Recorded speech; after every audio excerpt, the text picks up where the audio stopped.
It indeed is a great pleasure for me to know that a local boy has progressed so far in his life, and he is motivating other youngsters to progress in life and to tell you that nothing is impossible in this world. I'm sure when I started speaking, some of you must be thinking, oh, he's an Indian politician, he can speak in English also. Yeah, that's the irony of Indian politics today. That's the harsh reality that you all have to accept, that when you talk about politicians, they have to be uneducated. That's the basic criteria that we have in our political system in this country. And this is very true. अभी कुछ देर पहले जब पांसे साहब बात कर रहे थे अविनाश के बारे में, तो पांसे साहब ने कहा कि उस वक्त के कॉलेज में, उस वक्त की यूनिवर्सिटी में 10 जो नालायक बच्चे जो थे, 10 नालायक बच्चे, उसमें से अगर 10वें नंबर के ऊपर भी अविनाश अगर आया तो उससे दोस्ती नहीं करना। सर, आपने उसे 10वें नंबर पे रखा। मैं जब कॉलेज में पढ़ रहा था तो अगर 10 नालायक लड़कों को चुना जाता तो उसमें सबसे नंबर 1 के ऊपर मैं रहता। लेकिन अगर 1 नंबर नालायक होने के बावजूद भी मैं आज आपके शहर का प्रतिनिधित्व करता हूं, आमदार बन गया हूं, ये भी एक सच्चाई है। तो ये एक हकीकत है कि अक्सर नालायकों को आप नालायक मत समझिए, हम एड़ा बनकर पेड़ा खाने वाले लोग हैं। हो सकता है कि अविनाश 2019 के अंदर ये कह दे, इम्तियाज भाई आपके सामने अब मैं आने वाला हूं, मैं भी बहुत बोलता हूं। मैं तो चाहता हूं कि जब तक पढ़े लिखे नौजवान अगर इस क्षेत्र के अंदर भी नहीं आएंगे, तो मेरे हिसाब से अगर इस देश को आगे बढ़ाना है तो यकीन मानिए हमें एजुकेटेड पॉलिटिशियंस की आज ज़रूरत है। सबसे अहम ज़रूरत अगर कुछ है तो आप पढ़े लिखे लोगों की ज़रूरत है जो राजनीतिक क्षेत्र के अंदर आना चाहिए। ये कितने दुर्भाग्य की बात है कि एक IAS ऑफिसर, एक IPS ऑफिसर, UPSC पास करने वाले, MPSC पास करने वाले, इनके जो बॉसेस बनकर बैठते हैं, जिन्होंने सत्ता पूरी अपने हाथ में रखे है, उनका क्वालिफिकेशन या तो 8वीं पास होगा या 10वीं पास होगा या ज़्यादा से ज़्यादा 12वीं पास होगा। उसमें ये डेमोक्रेसी के नाम के ऊपर ये हमें मिला है, लेकिन इस बदलाव को अगर लाना है हमें, तो कौन लाने वाला है? कौन ला सकता है ये बदलाव? ये आप लोग लेके आ सकते हैं ये बदलाव। दोस्तों, आज मोटिवेशन के बारे में आप लोगों को लेक्चर देने के लिए अविनाश बहुत कुछ कहने वाला है, लेकिन 2 बातें मैं भी कहना चाहता हूं, क्योंकि मेरी अपनी कहानी जो है वो मेरे हिसाब से आप लोगों को मोटिवेट करने के लिए मैं समझता हूं बहुत काफ़ी है। देखिए, मैं भी इंजीनियरिंग का स्टूडेंट हुआ करता था। शिवरकर सर, प्रताप बोराड़े सर, मैं JNEC के अंदर इंजीनियरिंग के अंदर एडमिशन लिया था। मुझे मैथ्स बिल्कुल पसंद नहीं थी, अकाउंट्स मुझे जमता नहीं था, इंजीनियरिंग ड्राइंग का ABCD मुझे आता नहीं था। लेकिन चूंकि मेरे पिताजी डॉक्टर थे तो वो चाहते थे कि बच्चे ने भी डॉक्टर बनना चाहिए। अब डॉक्टर के लिए दिमाग लगता है, वो मेरे पास था नहीं। तो सोचे अगर डॉक्टरी नहीं कर सकता है लड़का तो इंजीनियर तो कम से कम कर ले। तो मैंने सोचा चलिए डॉक्टरी नहीं कर सकते हैं तो इंजीनियरिंग में एडमिशन ले लिया जाए। तो हमने इंजीनियरिंग के अंदर एडमिशन ले लिए। उस वक्त जवाहरलाल नेहरू इंजीनियरिंग कॉलेज के प्रिंसिपल प्रताप बोराड़े सर थे, बहुत अच्छे हैं। आज भी मैं उन्हें बहुत रिस्पेक्ट करता हूँ। बहुत अच्छे प्रिंसिपल्स अगर किनकी गिनती की जाए तो उसमें प्रताप बोराड़े सर, शिवरकर सर जो आज देवगिरी कॉलेज के इंजीनियरिंग कॉलेज के प्रिंसिपल है, वो भी मुझे पढ़ाते थे।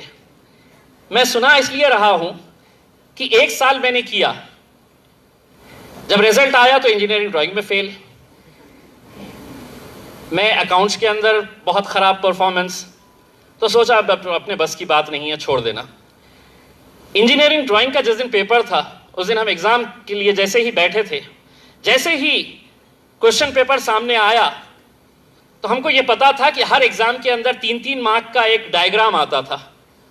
तो हमने बना के लेके गए थे चिट्ठी। वो क्वेश्चन पेपर जैसे ही आया हमने चिट्ठी निकाले और चीटिंग करना शुरू कर दिए। शिवरकर सर अभी है तो साइन करना शुरू ही किए थे। तो साइन करते करते उनकी नजर मेरे ऊपर पड़ी और वो देखकर ऐसा यूं, और हम अपना मारे जा रहे हैं। वो चल के मेरे पास आए, ऐसा उठाया पेपर तो चिट्ठी रखी हुई थी। तो बोले अभी मैंने तो साइन भी नहीं किया और तूने अभी से शुरू कर दिया। शिवरकर सर ने बोले दिया पेपर दिया।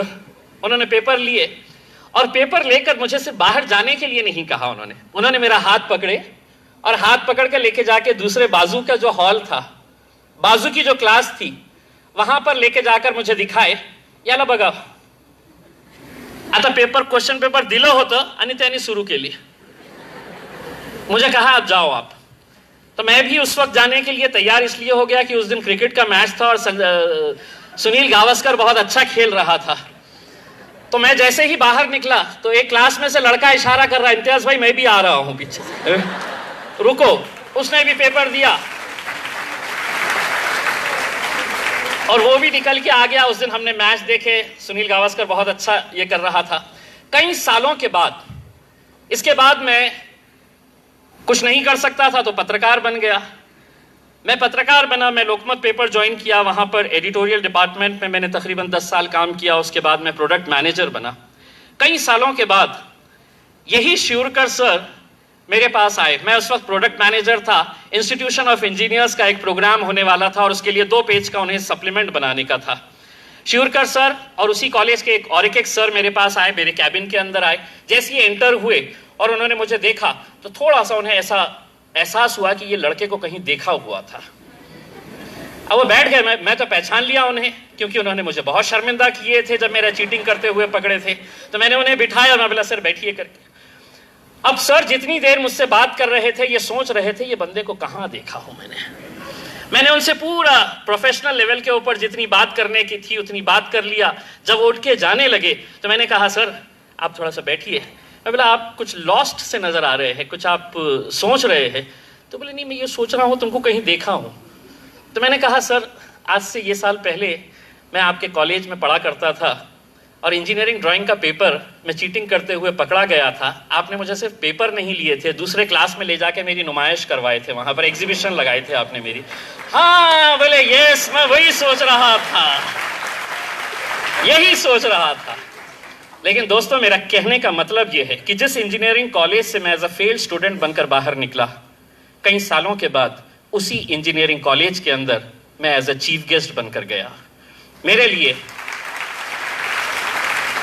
लिए वो काफी गर्व का दिन था कि जब प्रताप बुराड़े सर ने मेरा इंट्रोडक्शन किए और मेरे इंट्रोडक्शन के अंदर ये कहा उन्होंने कि Mister Imtiaz Jaleel who is an MLA from Aurangabad is a student of Jawaharlal Nehru engineering college. और सब बच्चों ने तालियां बजा दिए। जब मेरी बारी आई तो मैंने कहा कि प्रताप बुराड़े सर ने जो मेरा इंट्रोडक्शन दिए है वो सिर्फ आधा सच है, आधा सच मैं बताऊंगा। ये यकीनन ये जो सर ने बताया है कि मैं इस कॉलेज का स्टूडेंट था तो ये सही है, लेकिन उन्होंने ये नहीं बताया कि मैं इस कॉलेज का फेल स्टूडेंट था।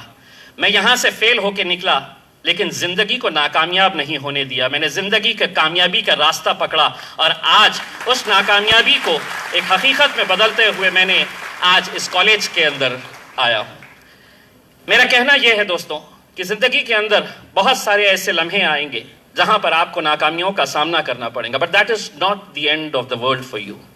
ये नहीं सोचना कि मैं अगर फेल हो गया तो मैं क्या करूंगा। मेरा दूसरा खुद का उदाहरण मैं ये देता हूं। मैं 24 साल पत्रकारिता किया। 24 साल पत्रकारिता करने के बाद मैंने सोचा कि नहीं अब मैं पत्रकारिता नहीं करूंगा, क्योंकि पत्रकारिता के मैंने सबसे खराब दिन अगर कहीं देखे हैं तो पिछले 4-5 सालों के अंदर मैंने देखा है कि पत्रकार प्रोफेशन किस तरह से ये खराब होता जा रहा है, कमर्शलाइज होता जा रहा है। आज हकीकत ये है कि आज जर्नलिज्म के अंदर जब हम काम करते थे तो एडिटोरियल डिपार्टमेंट तय करता था कि कौन सी खबर जाएगी कौन सी नहीं जाएगी। आज किसी भी टेलीविजन चैनल ले लीजिएगा या अखबार ले लीजिएगा, आज उनका मार्केटिंग डिपार्टमेंट और एडवर्टाइजमेंट डिपार्टमेंट तय करता है कि कौन सी न्यूज़ जाएगी और कौन सी न्यूज़ नहीं जाएगी। मैंने 24 सालों के बाद मैंने तय किया कि मैं जर्नलिज्म छोड़ दूंगा। मैंने एक दिन पंकजा मुंडे का प्रोग्राम था, उनका संघर्ष यात्रा थी बीड़ में, उसका अंतिम प्रोग्राम था। अमित शाह साहब भारतीय जनता पार्टी के अध्यक्ष आने वाले थे। हम वहाँ पर पूरे पूना की मीडिया की टीम वहाँ पर गई। प्रोग्राम 4-5 घंटे लेट शुरू हुआ। मैं उस 4-5 घंटे के अंदर सोचता रहा कि मैं ये क्या कर रहा हूँ। 24 सालों के बाद भी मैं आज अगर कुछ कहेंगे तो खबर बनेगी, नहीं कहेंगे तो मेरा इतनी मेहनत, मेरा दिन पूरा बेकार चले जाएगा। मैं वापस उस दिन जिस दिन गया रात में मैंने 1 बजे अपना रेजिग्नेशन दिया। मैं एनडीटीवी चैनल के लिए काम करता था, वेस्टर्न महाराष्ट्र का मैं ब्यूरो चीफ था, 3 चैनल्स के लिए करता था मैं, एनडीटीवी इंडिया, एनडीटीवी 24/7 और एनडीटीवी प्रॉफिट। मैं उस दिन रात में 1 बजे जाकर अपना रेजिग्नेशन दिया। मुझे 2 बजे बरखा दत्त का फ़ोन आया और उसने कहा कि तुम कोई दूसरा चैनल ज्वाइन कर रहे हैं क्या? अगर ऐसा सोच रहे हैं तो तुम आओ, एक मरतबा हम लोग बैठेंगे, डिस्कस करेंगे, मीटिंग करेंगे। लेकिन मैंने सोचा था कि मैं पत्रकारिता नहीं करूँगा। सितंबर का महीना था। मैं सितंबर के महीने में रेजिग्नेशन देकर औरंगाबाद आया। ये सोचा कि 2-3 महीने औरंगाबाद शहर के अंदर अपने परिवार के साथ टाइम बिताऊंगा, अपने बच्चों को लेके जाऊंगा घुमाने फिराने के लिए। 3 महीने आराम करूंगा और उसके बाद फिर सिम्बायोसिस इंस्टीट्यूट ऑफ जर्नलिज्म में जाके है तो बच्चों को पढ़ाऊंगा। ये सोचा था 1 जनवरी। लेकिन यहाँ जब औरंगाबाद शहर में आया तो अक्टूबर महीने के अंदर विधानसभा के चुनाव होने वाले थे और मुझे ये बताया गया था। देखिए, ये एक हकीकत है और नौजवान लड़कों को, लड़कियों को मैं आप लोगों को ये बताना चाहता हूँ, इस मुल्क की एक सच्चाई है कि चुनाव इस देश के अंदर सिर्फ जात, धर्म और मजहब के नाम पे होते हैं। ये बहुत सच्चाई है, कड़वी सच्चाई है, लेकिन हकीकत है। और मुझे ये बताते हुए बड़ा अफसोस होता है कि मुसलमान समाज के अंदर जितने भी चोर, उच्चे, लफंगे, बदमाश जितने भी थे, ये सभी दावेदार थे कि टिकट हमें मिलना चाहिए।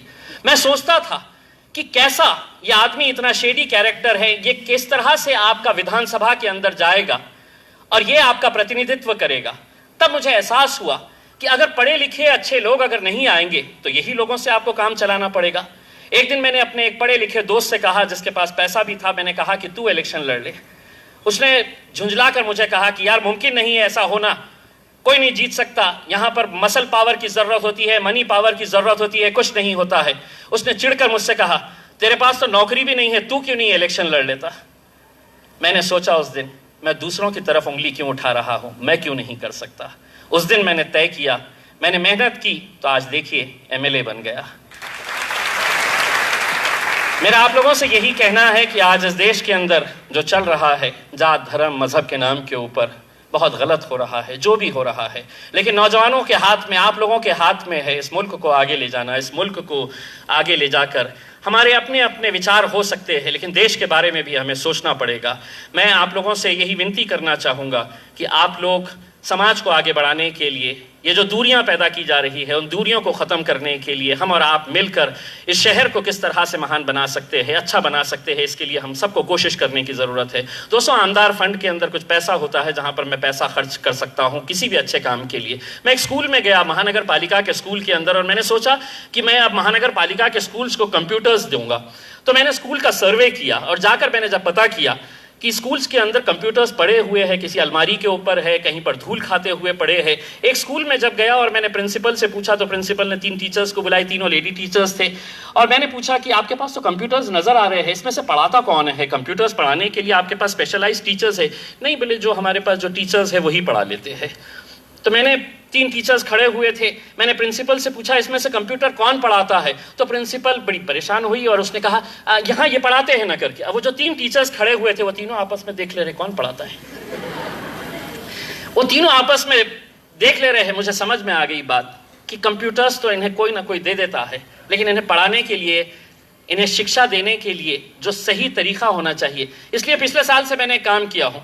मैंने पूरे महानगर पालिका को, इस साल मैं 100 कंप्यूटर्स पूरे औरंगाबाद महानगर पालिका के स्कूल्स को दे रहा हूँ, और सिर्फ कंप्यूटर्स नहीं दे रहा हूँ, मैंने एक अनोखा एक सिस्टम किया हूँ। मैंने नौजवानों से अपील किया है जिन्हें कंप्यूटर्स आता है, ऐसे नौजवान लड़कों और लड़कियों का ग्रुप तैयार किए हैं, और जो कंप्यूटर्स मैंने दिया है वहां पर आप जैसे लड़के और लड़कियां जाकर कंप्यूटर्स की ट्रेनिंग उन बच्चों को देते हैं। तब जाकर उस पैसे का सही तरीके से इस्तेमाल होता है। मैं समझता हूं कि आज आप सभी लोग अविनाश को सुनने के लिए आए हैं। Avinash, my best wishes to you, और मेरी ख्वाहिश है कि आप बहुत आगे बढ़े दुनिया में।